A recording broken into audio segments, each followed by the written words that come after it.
first jolt is often disorienting, shocking, and quite frankly, frightening. Our next presentation describes just that. Please allow me to present to you the 3 C's in workers' comp by Laura Thomas. Laura is an account executive in the captive management practice at Sedgwick. With more than 30 years of experience, Laura is passionate about changing the mindset in the claims environment to produce the best outcomes that benefit employers and injured workers. Laura has a proven track record of making things happen. Join me in welcoming Laura Thomas to the stage. Hi, thank you. Thank you, Greg.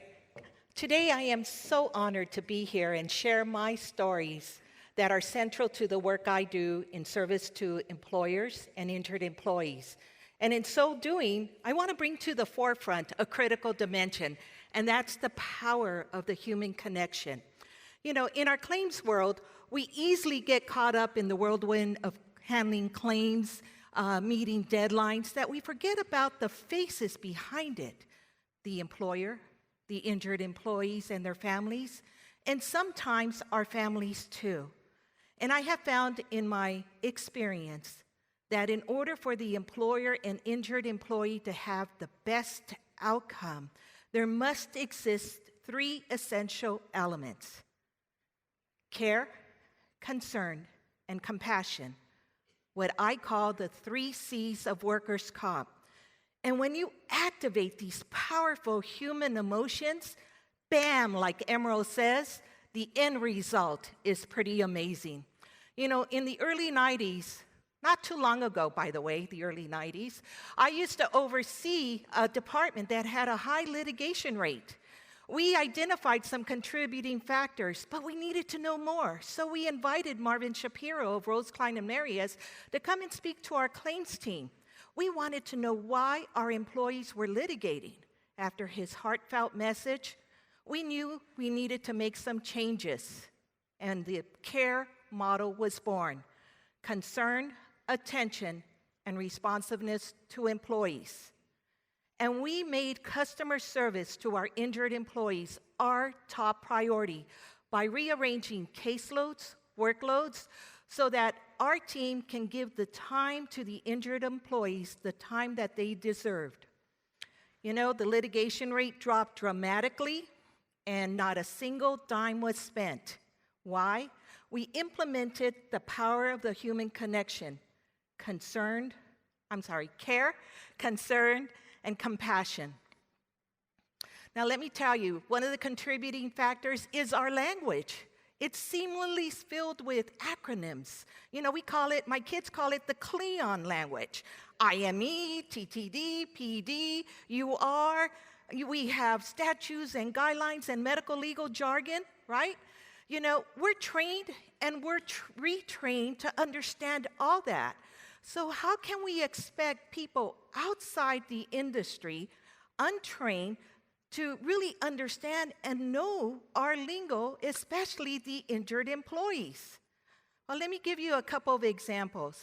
I have Dustin, who it was one of the contributing factors. Dustin goes out and says, "Hey, Laura, I need the medical emergency bill paid." I said, "What happened, Dustin?" He said, "Well, I was out there fly fishing, and because of my darn shoulder injury, darn it, the hook got stuck in my back, and I caught my shoulder and not the fish." I go, "Dustin, that's a non-work related injury. Besides, you have work restrictions. Why were you doing fly fishing?" And in that nanosecond, in our claims team, we're thinking fraud, investigator, boom. He brought me back down to earth. He said, "Laura, the restrictions say work restrictions, and when I'm at work, I comply with it 100%. So as we were talking and talking more about it, I understood that no one had previously explained to him that these restrictions apply not only at work, but at home and vacation and fly fishing. And so then, and as a result, he understood, he fully recovered. I'm sure he's catching fishes and not his shoulder, and we paid his emergency room bill.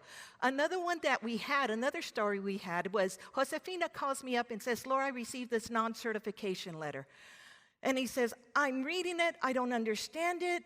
What does it mean? What's expected of me?"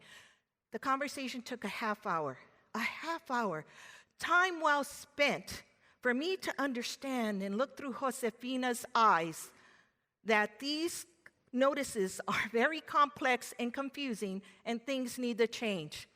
My last story I have, it's about a shooting, a senseless shooting, and sometimes it brings tears to my eyes. 5 employees witnessed this shooting.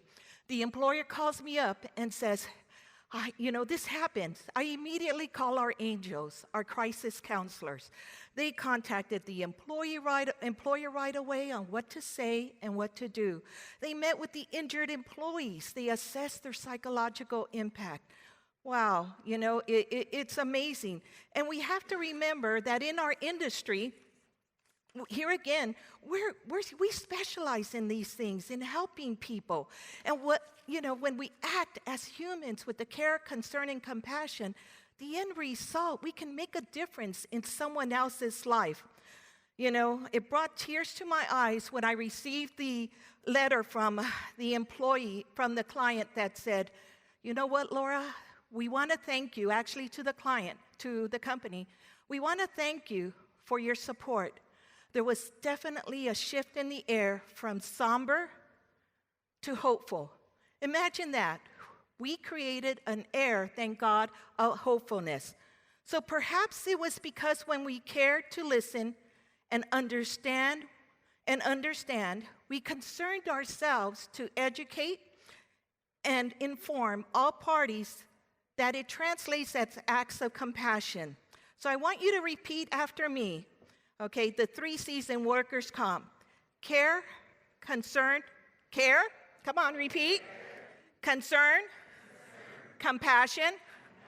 Okay, it's not enough to say it, and it's not enough to feel it. And as my grandkids would say, you need to be a Care Bear, okay? And basically show that, activate those powerful human emotions so you can experience the power of the human connection like we are here today at the Comp Laude Award.